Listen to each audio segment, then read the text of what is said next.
দলগাঁৱত দুৰ্যোগ ব্যৱস্থাপনা আৰু প্ৰাধিকৰণ বিভাগৰ মকডিল SDRF আৰু দুৰ্যোগ ব্যৱস্থাপনা প্ৰাধিকৰণ বিভাগে আপতকালীন পৰিস্থিতিক মোকাবিলা কৰিবলৈ প্ৰয়োজনীয় সতৰ্কতা আৰু কৰণীয় সম্পৰ্কে জনতাক সজাগতাৰ মাধ্যমেৰে উপস্থাপন কৰে। বানপানী, অগ্নিকাণ্ড আৰু ভূমিকম্পৰ সময়ত কেনেকৈ নিজকে বচাব পাৰি সেই সম্পৰ্কে মকডিল কৰা হয়। দলগাঁৱৰ পৰা Anowar Hussain report, AIN live.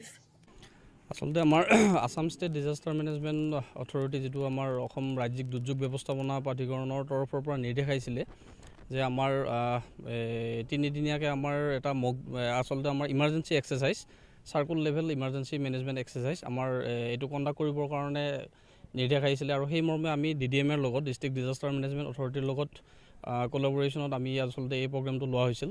তিনিদিনীয়া কাৰ্যসূচীৰে প্ৰথম দিনাখন আমাৰ ট্ৰেইনিং হৈছিলে, 4টা ট্ৰেকত ট্ৰেইনিং হৈছিল আৰু ছেকেণ্ড ডে আমাৰ টেবুল টপ এক্সাৰচাইজ আৰু আজি থাৰ্ড ডে, আজি আমাৰ মক এক্সাৰচাইজটো কৰা হৈছে। আৰু আমাৰ ইয়াতে যিখিনি আমাৰ মেইনলি ফ্লাডৰ লগত যিখিনি ডিপাৰ্টমেণ্ট জড়িত থাকে, আমাৰ fire and emergency services, civil defence, তাৰপৰা আমাৰ হেল্থ ডিপাৰ্টমেণ্ট, তাৰপিছত PHCD বা যিখিনি আমাৰ লাইন ডিপাৰ্টমেণ্ট জড়িত থাকে সকলো ইয়াতে আছে, যাতে আমাৰ অনাগত দিনত বানপানীৰ কাৰণে আমি যাতে প্ৰিপেয়াৰ হৈ থাকোঁ, সেই উদ্দেশ্যে আচলতে এই মকড্ৰিলটো কৰা হৈছে। এইটো আমাৰ revenue circle level emergency management exercise.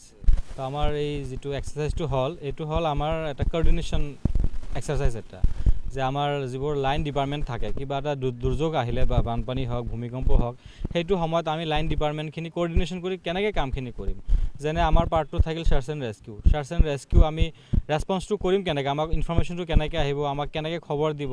তো সেই গোটেই মানে যিখিনি চাৰ্চ এণ্ড ৰেস্কিউ যিখিনি আমাৰ অপাৰেশ্যনখিনি থাকে, তো তাৰে আমি এটা এক্সাৰচাইজ কৰিছোঁ।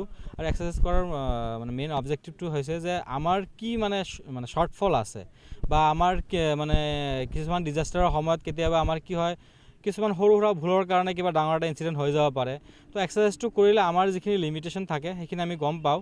আৰু সেই তিনিদিনীয়া কাৰ্যসূচীত মানে আমি আমাৰ যিখিনি fire personal, SDF personal, civil defence আছে, এক্টিভলি পাৰ্টিচিপেট কৰিছে।